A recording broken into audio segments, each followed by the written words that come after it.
hacía tiempo que no estaba por los estudios de Radio Fénix, renovados. Renovados, sí. Y bueno, es un placer estar con ustedes en Gente en Obra. Lo mismo digo. Vos sabés que antes de entrar al programa te hice una pregunta que no tiene nada que ver, pero me acordé la primera vez que viniste al programa hace como 3 años, o tal vez 4, que me dijiste que eras fundador del Frente Amplio. Efectivamente, sí. Lo que quería saber, si te acordás qué año. Eso sí, me interesa. Sí, claro. En el propio proceso gestacional del Frente Amplio. Y claro, yo tenía 13 años. Cuando me refiero a fundador, me refiero a ese proceso tan sui generis que vivió la política nacional, en el sentido de que hubo un trabajo de cúpula, ¿verdad?, realizado por los líderes de aquella época, como Rodney Arizmendi, Michelini, Álvaro Bayo, Vasconcelo, que no se pliega, por parte del PDC, el Partido Demócrata Cristiano, Juan Pablo Terra, muerto en circunstancias muy especiales, poco indagadas. Ese era el trabajo a nivel de cúpula, pero sucedió que a nivel de barrios, de base en el pueblo, comenzaron a estructurarse los famosos comités de base.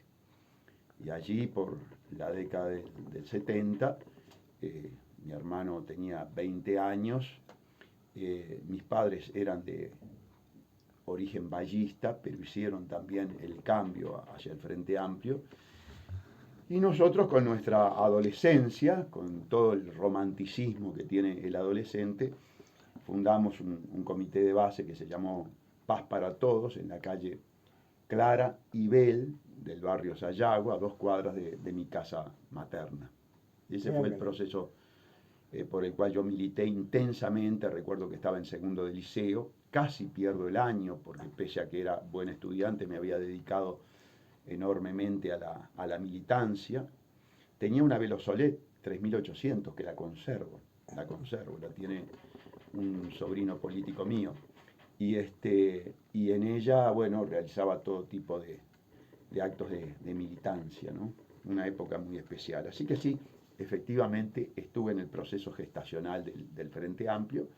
Conozco perfectamente bien lo que eran las bases programáticas, las 20 bases programáticas, que por supuesto todo eso forma parte del pasado, porque la metamorfosis, la transformación perversa en el ámbito político, ideológico, filosófico, moral, axiológico del Frente Amplio ha sido verdaderamente catastrófica.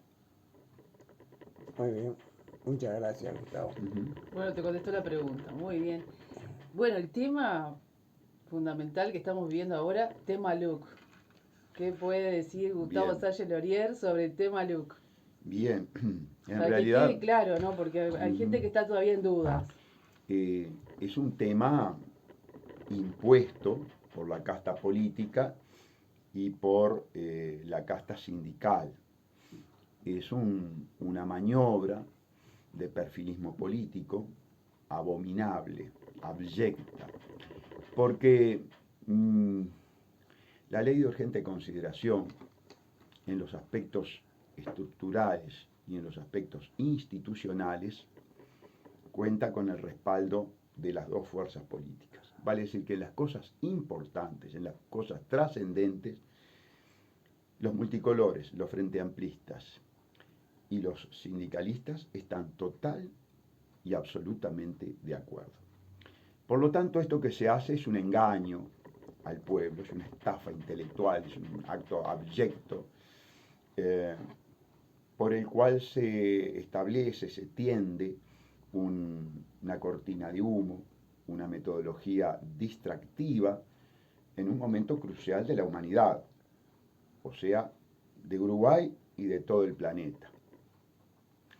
Solo a título de ejemplo, para fundamentar estos conceptos que acabo de expresar, basta recordar la posición que asumieron con respecto a la pandemia, es decir, a esta guerra tercera guerra mundial, de quinta generación, que utiliza la biotecnología, que utiliza los medios de comunicación, la propaganda, la academia, para atacar a la humanidad. Un ataque que además no solamente va referido a los aspectos económicos, sociales, institucionales, sino que es un ataque que nunca se había producido en la historia de la humanidad, porque es un ataque a la ontología, a la esencia del ser humano. Los adelantos de carácter científicos, concretamente en el ámbito de la manipulación genética, los adelantos en la neurociencia, que obviamente están todos financiados por la élite y por lo tanto son utilizados por la élite para cumplir fines que se propone la élite, que están perfectamente diseñados de antemano en el Club Bilderberg, en la Trilateral, en el Consejo de Relaciones Exteriores, en el Chatham House británico, que es el Consejo de Relaciones Exteriores, pero versión británica. Bueno, todos estos planes de la élite pueden llevarse a cabo ahora con mayor eficiencia. Y por lo tanto el sojuzgamiento, el totalitarismo, las políticas liberticidas, el control del ser humano va a ser mucho más profundo e intenso que lo que venía siendo hasta el momento. Bueno, precisamente frente a esta situación, blancos, colorados, cabildantes, independientes, frente amplistas, sindicalistas, llevan adelante este acto intrascendente por completo, que es el tema de los 135 artículos de la LUC.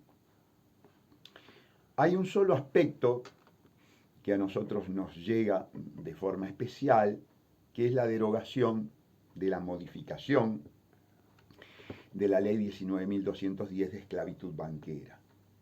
Cabe recordar que el Frente Amplio y el PIT-CNT, operando para la oligarquía financiera internacional y nacional, condenó a todos los uruguayos coercitivamente, utilizando precisamente el poder de coerción del Estado, a que todos los ingresos fueran entregados a los banqueros y que luego los banqueros lo devolvieran, muchas veces de forma muy incómoda y dilatado en el tiempo, ese dinero propiedad del pueblo. Esa esclavitud financiera que nos dejaba expuesto a los peores criminales de la historia, que son precisamente los banqueros, con sus estafas, que no son crisis, son estafas, con sus especulaciones, con su usura. Felizmente, o mejor dicho, previamente quiero recordarles que nosotros, con un conjunto de ciudadanos, buscamos una reforma constitucional, concretamente la modificación del artículo 52 de la Constitución para prohibir la bancarización obligatoria. El texto lo redactó el doctor Pordoli, fundamentalmente, trabajando también con nosotros el doctor Viana y quien les habla, y necesitábamos 250.000 firmas para presentar al pueblo esa reforma constitucional de defensa de la libertad. Sí, yo me acuerdo, sí, que al final se llegó a esa firma. No. Quedamos en 179.853 firmas, es decir, que estuvimos lejos. El pueblo uruguayo no se movilizó para defender la libertad, prefirió esclavizarse frente a los banqueros. Derrotero al que los llevó José Mujica, paradójicamente, ¿no? Un tupamaro que entraba a los bancos, que se jactaba de que le gustaba entrar a los bancos con la 45 en la mano, y después termina siendo un operador precisamente de la élite por su amistad con Rockefeller, con Soros. Y paradójicamente también la clase sindical, la cúpula sindical, por supuesto, entregando a los obreros a manos de los banqueros. Bueno, la LUC sustituye el verbo deberá por el verbo podrá, cosa que es importante. Nosotros nunca dijimos no a la bancarización, dijimos no a la bancarización obligatoria. Es decir, la persona que quería tener tarjeta que la tuviera, la persona que quería pagar en efectivo que lo pagara. se utilizaba un argumento deleznable, verdaderamente embustero, falaz, que es, bueno, no, pero es la forma de controlar el lavado de activos. No, miren, señores, el lavado de activos lo hacen fundamentalmente los grandes fondos de inversión, las corporaciones y los banqueros. No lo hace el ciudadano común. Así de fácil. El narcotráfico vuelca sus ganancias líquidas al sistema financiero primario, a los bancos. Así que eso es todo un cuento, una falacia que hizo la cúpula del PIT-CNT y el Frente Amplio. Bien, el sí procura devolver esa esclavitud, esa dependencia, esos sojuzgamientos del pueblo a los banqueros. Por lo tanto, expresando que la LUC es una porquería, desde el punto de vista legislativo, es de muy mala técnica y desde el punto de vista sustancial, ratifica todos los problemas estructurales, institucionales y modélicos que tiene el país.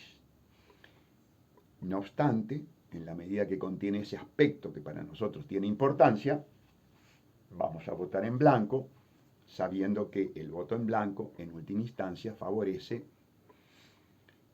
a la libertad del manejo de nuestros ingresos. Es decir, no determina la sucumbencia ante los narcolavadores banqueros.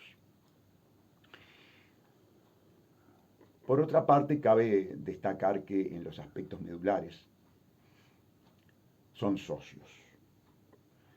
Miren, ellos hacen hincapié en los artículos referentes a la seguridad, reivindicando un tema de derechos humanos y un tema de no a la represión policial. A lo largo de la historia del país no hubo gobiernos más violadores de los derechos humanos que los gobiernos del doctor Tabaré Vázquez, Mujica y Tabaré Vázquez. Y a quien les está hablando le consta, porque denunció a los dos presidentes en las 3 oportunidades, nada más y nada menos que con la prueba de las auditorías, por decirlo de alguna manera, o las inspecciones realizadas por el Comité para la Tortura de Naciones Unidas. A mí Naciones Unidas no me da ninguna garantía, la prueba está que veía las peores torturas en la época del Frente Amplio, dejaba expresadas sus inquietudes, sus críticas, y no pasaba absolutamente nada. El sistema de justicia, tanto la Fiscalía como la Suprema Corte de Justicia, fueron cómplices de ese terrorismo carcelario. Un terrorismo carcelario que también significó un terrorismo para el ciudadano común, porque la falta de atención a los verdaderos problemas que generan la criminalidad, lo que se llaman factores etiológicos o criminógenos, que son de carácter estructurales, políticos, sociales, culturales, económicos, determinan que solamente con represión la criminalidad no se mitiga, no se vence, no se atenúa. Así que hablar gente que tiene en su conciencia... Que fracasó, aparte. Absolutamente, fracaso total. En el gobierno anterior fracasaron ampliamente. A ver, por algo perdieron. Y me permito recordarles que fueron los gobiernos en los que en la historia del país hubo más muertes en cárceles. Yo quiero recordarles nada más y nada menos que el evento de los quemados de Rocha. 12 personas quemadas vivas, un delito de homicidio a título de dolo eventual, porque las condiciones en las que estaban los reclusos en la cárcel de Rocha era inminente que iba a suceder una tragedia y nadie atendió hasta que se produjo la tragedia con 12 muertos, inclusive 2 o 3 jovencitos que eran primarios, que estaban allí por delitos de bagatela, como se dice en la jerga penal. Pero lo más grave es lo que refiere a la Agenda 2030. Y en ese sentido el Frente Amplio, el PIT-CNT y el gobierno multicolor están totalmente de acuerdo en implementar la Agenda 2030. Yo quiero hacer hincapié en lo que tiene que ver con la implementación de la Agenda 2030 en la educación. es catastrófico, es inmoral. ¿Por qué? Bueno, porque la Agenda 2030 en materia de educación trae la ideología de género como política educativa. La ideología de género significa una agresión grotesca, profunda, a los valores morales de la sociedad occidental. La ideología de género es una ideología perversa, antinatural, una creación de carácter estrictamente política, de la élite oligárquica internacional, concretamente la financia Rockefeller y George Soros, y que tiene como objeto dos cosas. Una es la despoblación, mediante la homosexualización, tanto del hombre como de la mujer, es decir, estimular la homosexualidad en el hombre y Sí, para en no la haber mujer, reproducción. para Claro. efectivamente frenar la reproducción y con eso bajar los niveles, las tasas de nacimiento. Y segundo, la pedofilia. Ahí ya hay en nuestro país toda una agenda legislativa perversa por la cual se le fue otorgando al menor una independencia, una autonomía con respecto a la familia, con respecto a los padres. Hubo un proceso de socavamiento de la institución Patria Potestad, que es una institución pilar de la organización familiar occidental, judeocristiana, en la que yo fui formado. El niño, a partir de la conferencia de Beijing, si mal no recuerdo, estamos hablando de la del 2004, comienza a ser tomado como un sujeto de derecho independiente, autónomo de la familia. Y al ser independiente y autónomo de la familia y no tener la madurez psíquica, eso determina que quien lo represente sea el Estado.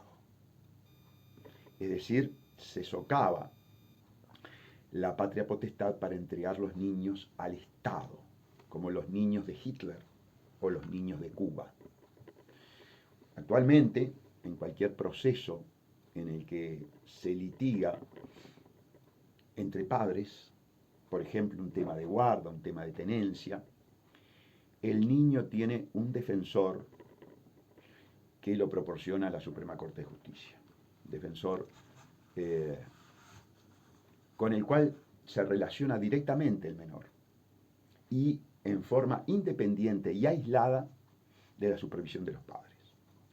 Nosotros ya sabemos que de parte de la Suprema Corte lo declaró con total obscenidad John Pérez, el presidente de la Suprema Corte de Justicia. Obligó, cual si fuera un ministro del régimen chino comunista, o del régimen de Mussolini, o del régimen de Hitler, obligó a que los jueces sentenciaran con perspectiva de ideología de género.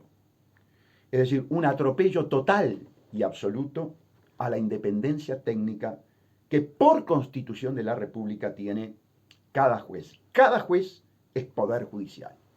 Lo que hizo John Pérez es un ataque perverso, antidemocrático, antirrepublicano a la independencia técnica de los jueces. Los jueces actualmente están acostumbrados a esa violación. ¿Por qué? Porque fueron formados para aceptar este tipo de sodomización intelectual y jurisdiccional. Porque fueron formados en la inmunda escuela de jueces. Por eso sucede esto sin que el gremio de jueces que adhiere a la ideología de género, a la Agenda 2030, no dijo absolutamente nada.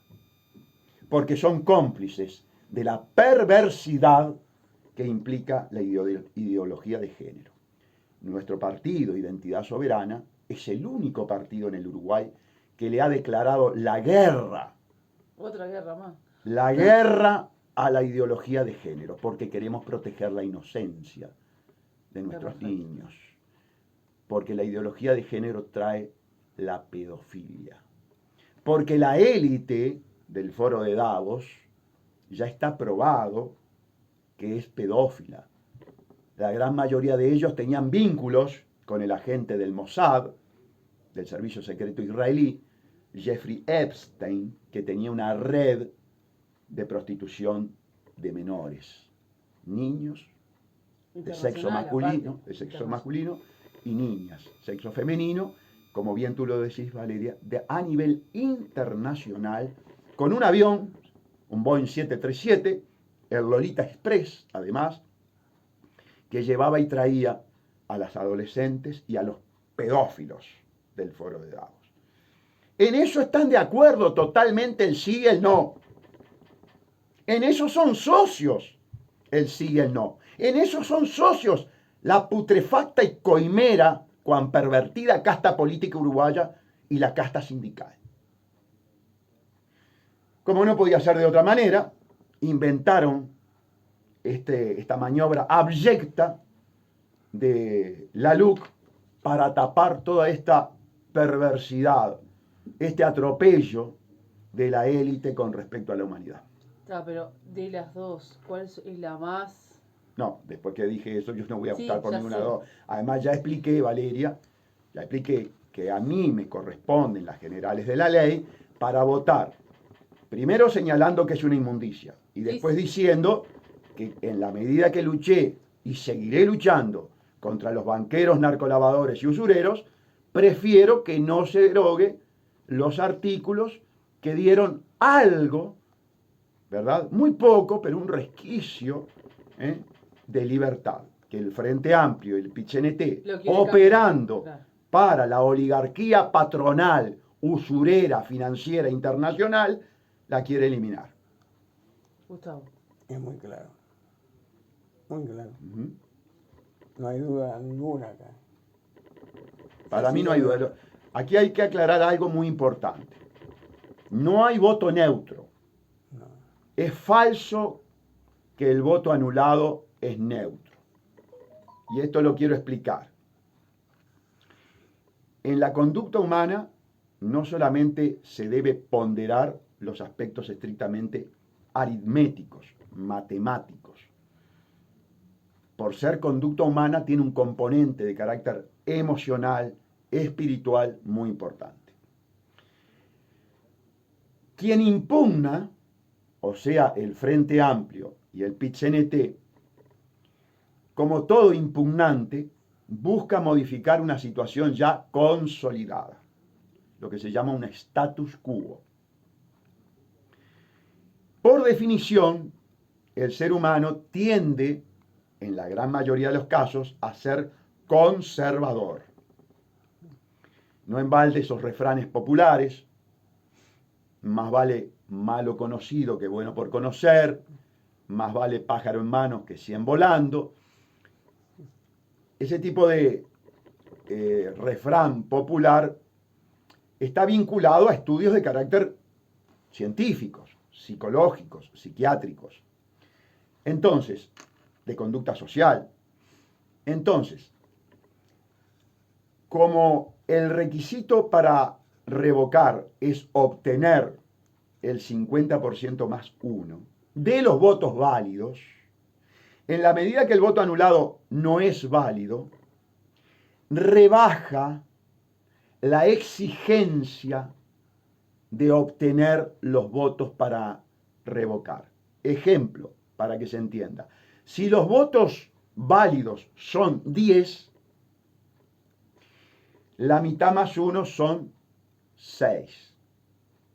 Es decir, el Frente Amplio y el PIT-CNT deberían conseguir 6 individuos que modificaran el status quo, votaran por modificar el status quo. Sin embargo, si el número de habilitados fueran 4, el Frente Amplio necesitaría 3. Es decir, la exigencia cuantitativa sería menor. Es cierto que cuando baja el número, baja para los 2. Eso es cierto. Pero ese es el componente aritmético. Al componente aritmético hay que complementarlo, tratándose del ser humano, con los aspectos propios de la esencia humana, que son aspectos de carácter psicosociales, emocionales y espirituales. Entonces, por algo COSE, por algo Fernando Pereira, por algo el comando del sí, ante la duda, ante la indecisión, instaban a votar anulado, por este razonamiento que yo les estoy exponiendo. Cosa que es cerrada, totalmente. Cosa Bueno, que cada uno decidirá, digo. Bueno, por está supuesto clarito, que está cada clarito. uno tomará en cuenta, digamos, a ver, este no es un voto estudiado, consciente. Esto es toda una trampa de la putrefacta casta política. Es más, las encuestas están mostrando que el 70% del pueblo uruguayo no le importa el tema. Porque además el 70% del pueblo uruguayo sabe que los temas que están en discusión no afectan para nada su situación existencial. A ver, ayer por ejemplo veíamos una balacera en el barrio de Barros Blancos, si mal no recuerdo, Barros Blancos, impactando un tiro en el vidrio trasero de un auto donde minutos antes había una niña de 9 años, en una pelea de narcos. La LUC ratifica el modelo narcoforestal. Y sin embargo, Frente Amplio, PIT-CNT y Multicolores están los tres de acuerdo en mantener el modelo narcoforestal y la inserción de Uruguay en el comercio internacional como mero aportante de materia prima, troncos, soja, carne, trigo, pero fundamentalmente troncos. Fundamentalmente troncos. ¿Por qué digo que es narcoforestal? Bueno, porque producir monocultivos supone no crear trabajos de calidad. Al no crear trabajos de calidad y estimular de sobremanera el consumo, la gente tiene dos formas. Una es el asistencialismo estatal perverso que estructuraliza la pobreza, y el otro es, bueno, una fuente de ingresos ilegales, la droga, la venta de la droga. El propio consumidor se convierte en distribuidor. Eso además lo conozco por el ejercicio de mi profesión, ¿verdad? De abogado. Entonces muchas veces como abogado uno veía que defendía a una persona que se había prestado para el narcotráfico simplemente para obtener dinero para poder solventar su vicio. El otro día Heber, en un acto, tiraron cohetes. Sí, es verdad. Y hizo una chanza muy desubicada, pero interesante, porque muestra lo que piensa Heber. Heber dijo, bueno, sí, pasa en todos los barrios. Sí, efectivamente, Heber, en tu gobierno, igual que en el anterior, pasa en todos los barrios, porque todos los barrios son tierra de nadie, porque todos los barrios están copados por el narcotráfico.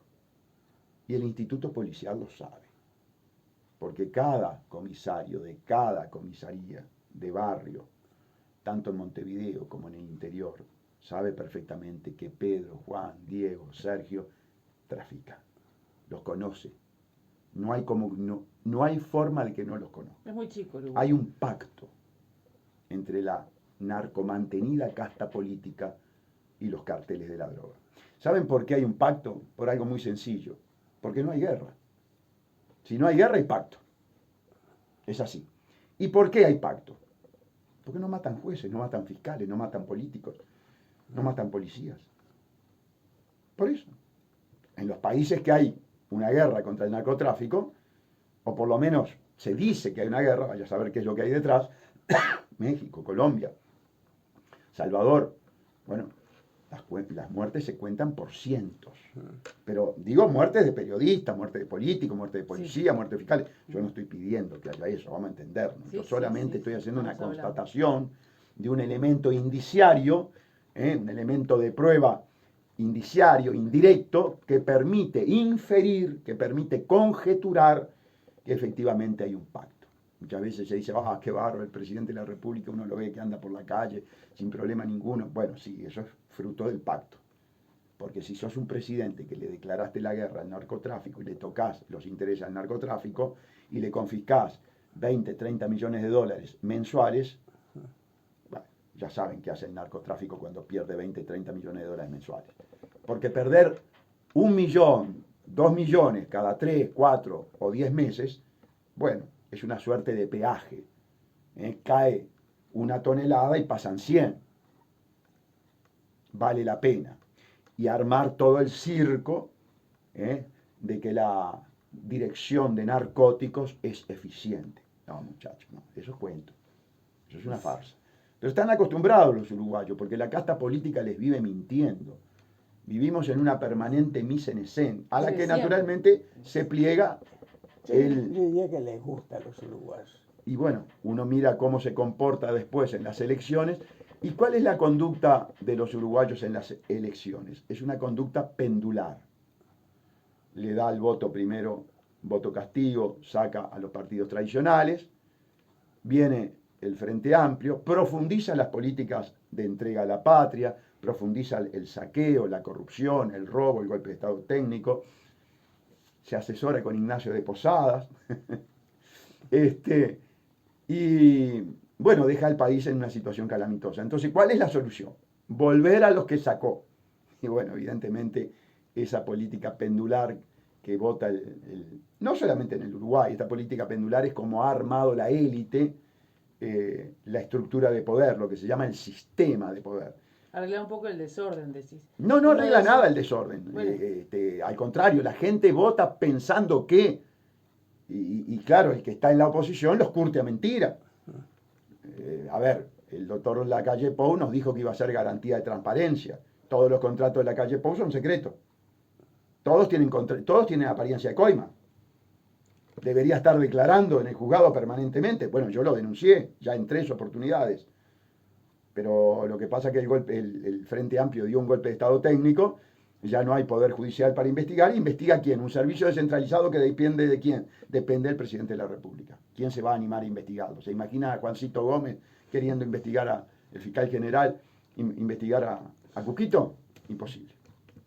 Está bien, Es imposible. sí, estuvo bien eso. Bueno, ¿quieres saltar acá más? No, ¿Hacer alguna pregunta? ¿Alguna duda? Lo tenés acá, ¿eh? muy claro. Fue muy claro. Bueno, Para mí muy claro. muchas gracias. Bueno, entonces nos vamos. Nos tenemos que ir. Bueno, Viviana, muchas gracias. Gracias, Gustavo. Gracias a Un ustedes por la placer. invitación. No, gracias por concurrir. Te regalamos la taza de Radio Fénix. Especial, muchas gracias. Así que te la Bárbaro, llevas cómo para no. un recuerdo. Para el cafecito. Sí. Bueno, nos vemos entonces. Gracias, Javier. Gracias a todos. Que pasen bien. Chau, chau. Gracias.